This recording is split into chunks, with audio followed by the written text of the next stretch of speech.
Maya, please subscribe to Sunbiro aduga 100k fahanbiro. Ibema, ising khujayam tak purawan ay nang aside lagi besin nang tadra. Napa si ising pitak na hat kera. As, babung ni khoda siga ne, babung na ne, hare ko thabak amta ai tawning de, kari gino khanga ba. Yengo, thangna bada ai khoi chese, ma pi yengo. No alak pa din numita mo, thabak su amta sude, adagi phamung da sandok tu dana aduga gidi angur chadna lai na bani. Babung nang ni thabak su tawde, adagi akhoi ipan hau duna, kai gino paisa su yamna pai, crore pai, kai gino babung 3 crore pai. Hey, migi chana lupa migi property migi mapadu danang aigi oiru yabaro. Nang na pana mi hau kara masu kadai lagi phangdoi no. Laida batuti laida bani accept tau tai dana reality jo. Nang kadai nang rani oininge raskumari oininge ni doma janupi oininge hai phangaroi ne. Chigom da tum laita bani ne.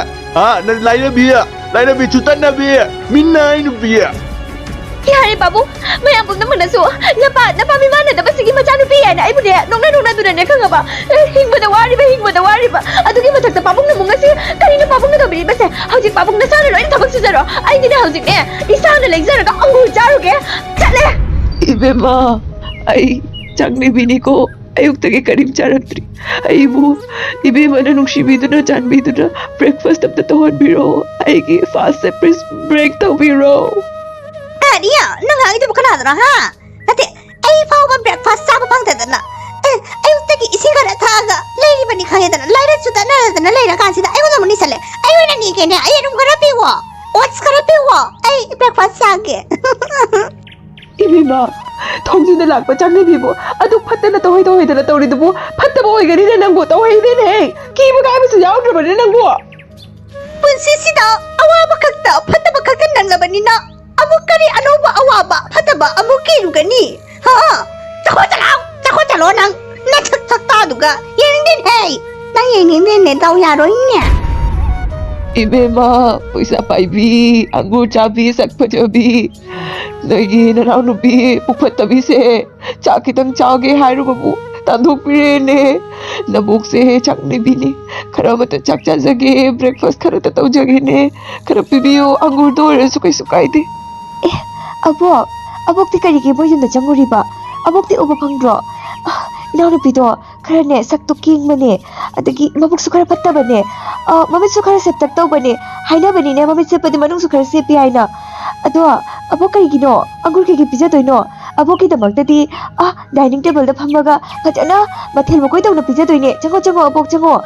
ꯃꯊꯪꯗꯒꯤꯗꯤ ꯅꯦ ꯑꯕꯣꯛꯅ ꯆꯥꯛꯅꯤꯕ ꯂꯥꯛꯑꯒꯁꯨꯅꯦ ꯑꯕꯣꯛ ꯑꯩꯈꯣꯏꯗ ꯍꯦꯛꯇ ꯆꯪꯉꯛꯎꯀꯣ ꯐꯤꯁꯨ ꯑꯅꯧꯕ ꯄꯤꯒꯅꯤ ꯆꯥꯛꯁꯨ ꯑꯅꯧꯕ ꯍꯥꯏꯗꯤ ꯑꯍꯥꯎ ꯄꯤꯖꯒꯅꯤꯀꯣ ꯑꯗꯒꯤ ꯑꯁꯤꯒꯨꯝꯕ ꯑꯋꯥꯕ ꯖꯨꯝ ꯅꯨꯡꯉꯥꯏꯇꯕ ꯖꯨꯝꯁꯤꯒ ꯆꯪꯉꯨꯅꯨ ꯃꯣꯏꯕꯨ ꯆꯥꯅꯤꯡꯉꯥꯏ ꯂꯩꯔꯤꯔꯥ ꯂꯩꯇ꯭ꯔꯤꯔꯥ ꯍꯥꯏꯗꯤ ꯅꯠꯇꯦ ꯑꯩꯅ ꯍꯥꯏꯕꯁꯦ ꯆꯥꯅꯤꯡꯉꯥꯏ ꯂꯩꯇ꯭ꯔꯒꯁꯨ ꯑꯕꯣꯛꯇ ꯄꯤꯖꯕ ꯌꯥꯏ ꯀꯩꯅꯣ ꯄꯤꯖꯅꯤꯡꯗꯅ ꯇꯧꯔꯤꯅꯦ ꯄꯤꯖꯅꯤꯡꯗ꯭ꯔꯗꯤ ꯂꯩꯇꯕꯅꯦ ꯑꯗꯨꯃꯛꯅꯤ ꯄꯤꯖꯒꯦ ꯍꯥꯏꯔꯕꯗꯤꯅꯦ ꯂꯩꯖꯕ ꯈꯔ ꯑꯗꯨꯁꯨ ꯁꯦꯠꯂꯒ ꯄꯤꯕꯅꯤꯀꯣ ꯑꯗꯣ ꯏꯕꯦꯝꯃꯒꯤ ꯄꯨꯛꯇꯤ ꯐꯕꯅ ꯀꯔꯤꯅꯣ ꯁꯛꯅꯒ ꯁꯛ ꯐꯖꯕꯅꯦ ꯏꯁꯨꯅ ꯈ꯭ꯋꯥꯏꯗꯒꯤ ꯍꯦꯜꯂꯦ ꯀꯔꯤ ꯍꯥꯏꯕ ꯀꯔꯤ ꯇꯦꯕꯨꯜꯗ ꯄꯤꯖꯅꯤ ꯍꯥꯏꯕ ꯃꯊꯦꯜ ꯃꯈꯣꯏ ꯇꯧꯅ ꯆꯥꯅꯤꯡꯉꯩꯅ ꯆꯥꯛꯂꯥꯝꯕꯅ ꯂꯣꯏꯔꯦꯅꯦ ꯏꯕꯦꯝꯃ ꯆꯥꯛꯂꯥꯝꯕꯅ ꯂꯣꯏꯔꯦ ꯑꯕꯣꯛ ꯆꯠꯄ꯭ꯔꯥ ꯀꯩꯅꯣ ꯈꯪꯗꯦ ꯄꯨꯟꯁꯤꯁꯦ ꯂꯣꯏꯔꯦꯗ ꯄꯣꯛꯂꯛꯄꯗꯒꯤ ꯂꯧꯅꯤꯡꯕꯁꯦ ꯉꯁꯤ ꯐꯥꯎꯕ ꯂꯧꯅꯤꯡꯉꯦ ꯍꯌꯦꯡꯀꯣꯟꯅꯁꯨ ꯂꯧꯅꯤꯡꯗꯣꯏꯔꯥ ꯈꯪꯗꯦꯅꯦ ꯑꯩꯕꯣ ꯑꯩꯃ ꯆꯥꯛꯈꯣꯡꯗꯒꯤ ꯁꯅꯥꯁꯦ ꯀꯥꯏ ꯆꯠꯈ꯭ꯔꯒꯦ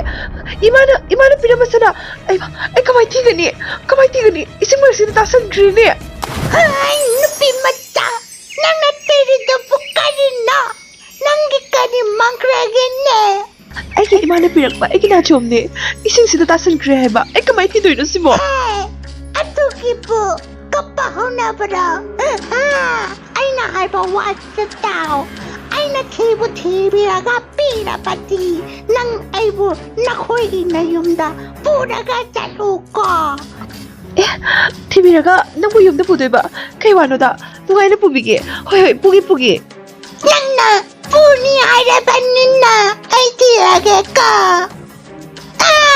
ꯈꯪꯉꯦ ꯍꯧꯖꯤꯛ ꯅꯪ ꯑꯩꯉꯣꯟꯗ ꯋꯥ ꯉꯥꯛꯇꯕ ꯌꯥꯔꯣꯏꯗꯣꯏꯅꯤ ꯅꯪ ꯑꯩꯉꯣꯟꯗ ꯄꯨꯔꯣꯅꯦ ꯍꯪꯉꯣꯏ ꯅꯪꯉꯣꯟꯗꯕꯨ ꯋꯥ ꯄꯤꯅꯔꯒ ꯋꯥ ꯉꯥꯛꯎꯒ ꯍꯥꯏꯔꯗꯅ ꯂꯩꯍꯧꯔꯣꯍꯦ ꯍꯪꯉꯣꯏ ꯅꯪꯕꯨ ꯏꯁꯤꯡ ꯑꯗꯨꯝ ꯂꯨꯞꯇꯅ ꯂꯩꯍꯧꯔꯣ ꯈ꯭ꯋꯥꯡꯁꯤꯅ ꯅꯥꯔꯤꯕ ꯂꯧ ꯁꯨꯗꯅ ꯌꯥꯝꯅ ꯍꯅꯨꯔꯅꯤꯍꯦ ꯑꯩ ꯄꯨꯟꯁꯤꯁꯤꯕꯣ 그나노네 에이시다 토스 얌 얘기시보 그나노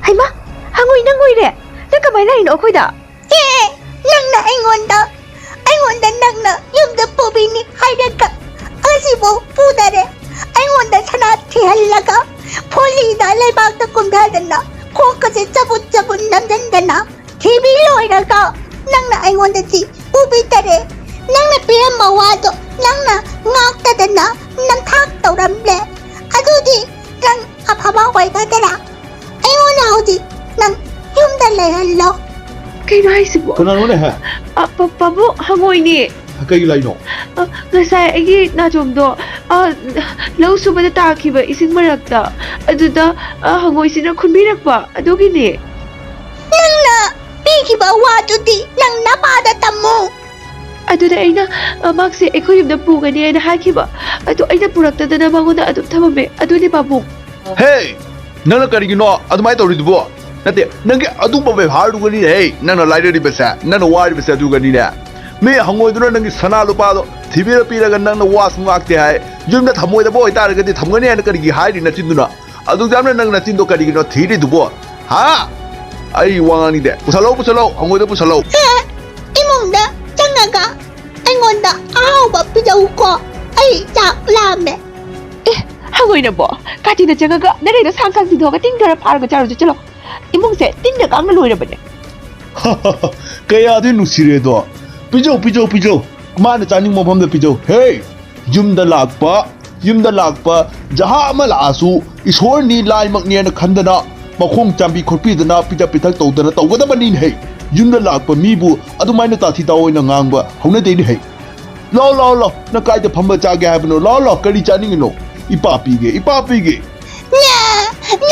na ai tebel da pamaga chagani ai chak lame aingonda tebel da chak pijau dining table letro laira bai wonina karim jo leram dena ai kada chagani pamungda chak porao pamungda chage 가리야 항오이 낭나 아기 방송도 짜게 가이나 아이 뭐 자콘다 보라세 가이바 타르가 짜르베 인건다 다이닝 테이블 가이라든나 오 마이 갓 바부왕 다르든나 내가 부스레 방오이세 떠리바디 마세 다르든나 바부왕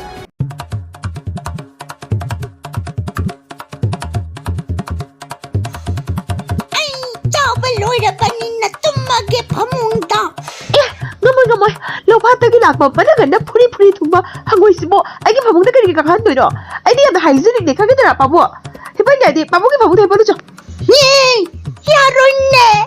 아이나 뚱가다바디 난게 바봉다니 난게 바봉시나 가라 몬몬 라우롬가니 난게 나바기 바봉지디 몽박수 잡대 아이가만 뚱가네 아이나 뚱가다바디 난가니 하하하 마나 tumning mo humna tumalune ibe ma nanga tumning ya hairiche tumalune maram ne rongani ne nanga tumning ni se phai babu tumbiru khadang thada biranu yare aise tumna batawrage hangoisisu aigi phamungsigane managan puri thungbase hipallurage nagi am tumning bra iga se hodi pena batumose se ate haugatrasi yare se tumo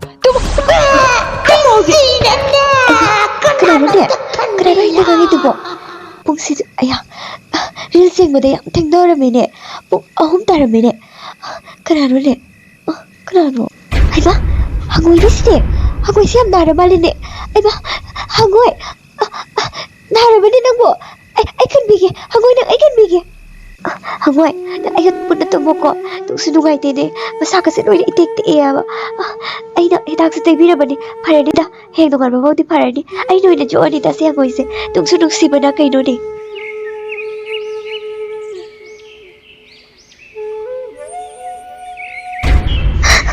아이바 그라로 낭보 아이게 바봉다 나랑데 이 항오이 엄마가 힘이 나오버네 누파가도 힘들다 아이보 이베마 항오이도 아이막니 아이세 샵 아마기다막다 아이세 항오이도나 레루버니 아이기 샵스 꼭 누나버기다막다 그나고마 누피 아마기 미누시 누피 아마기 누시바 마thau tarami aduna aina nangi natun sorry nangi na naunu pi jumda aina tadaga ma ka hibina ke tumina ge na hairuga mana aibu laktana kalak se paidin nekta ma ki thongnaw de lang thorok pani adu di aise nare adu taibu phadana nangna aibu lotion biraga nana katang care to bibada ngasi di ai ki strap se koktuna ai ning thoma chawoina aise pangjare ai asingma ki di ai ning thoma chane ado ai strap sina punchalaga leirubane oi ma ning thong cha ro ai ma ai ki lai bak si de kai tore ha bano ai si yam phabi ni ne ai ti nang ni damak ta lucky oi ne na tru tamo tamo ki damak ta ai di lucky oi re kai ki na hai di tamo na su koi bas strap amana nangan da ka phuri tung tung nangai le bado ngasi di nangan ka sit na na ngau sho ngau da na mi oi ba mo oi pai ba se na bi mai gi ma kai no da ki ni kai no thoza loi bra thoza da ki hojik ai ni thona la bani na ai nangi na mana pa una ke aduga nang se ai ki itu in lo gin hei hoi tamo soidano no biu akoi babu muna da su ka shum kai de ai ki taraf tai di yes ni Karino niya? Iche sila ayong nganta sida. Ikat ka ngay bay ngi. Lupa mapay reksin ka sina. Kanano niya? Nati, kanano hay ba mataw resipaw? Ay wala kayo sa nung namakari sila kayo nakatro kayo na. Isa jole si Roy si. Hey, apang mi, taji ba nang mo? Kaya nga, doon na siya oy ni Hangoi am layay ni. Hangoi doon laga na nung halap pa na ni. Ningtawoy na rin na may hay ni. Hay di masa sirapag ba kayo? Lupi ang mga tuminaw na trabati, magbiyoy mga moyay na. Kaya masira tumido. Hawala pa na miyoy na mi. At siyan nga rin eh. Tati po nang bo. Nandi, taray mag to. Tibak pum na. Dumlay na boy na ibima. Asumlay na nagtibak pum na. Kaniya! Maraming nahundo pa ako ito. Alaga tumila na ganito. Matawin na may ba? Uy ma!